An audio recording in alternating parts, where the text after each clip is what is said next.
It is an ambitious proposal the Treasury said would be critical in achieving increased home ownership in the country. The plot a key talking point for CS Henry Rotich when he presented his 2018-2019 financial year budget statement. But employers are not taking this lying down. The announcement by the CS Finance, the Treasury, to introduce what is essentially a tax on housing to be paid by the employers came as a surprise.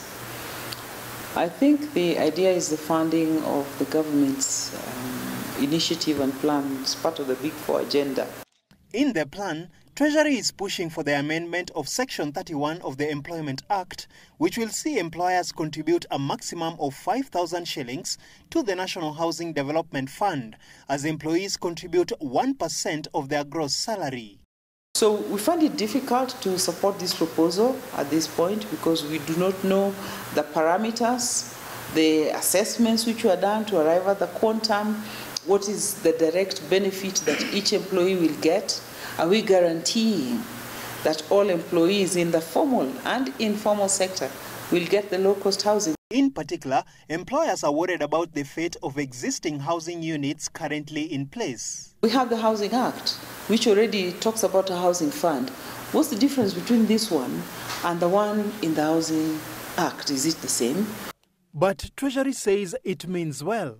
This fund will now be used to develop this affordable housing, and once we get the affordable houses, we will find a way of how the contributors will access it, maybe on a first-come, first-served basis, or a lottery system, like what happens in Ethiopia.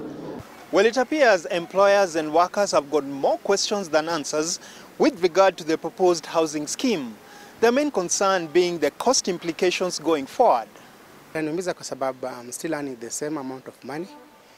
So ikikuwa pia taxed hapo, bado nitaendelea kuumia. The problem we have with anything, any project by the government is now the corruption. Because, okay, it's good they're coming with that scheme, but which kind of people will get it? It seems that there is concerted effort to push most of these costs to business and to employers. According to the National Housing Corporation, Kenya's housing deficit currently stands at 2 million units, but the country can only produce a paltry 50,000 units every year. Dennis Otieno, Citizen TV.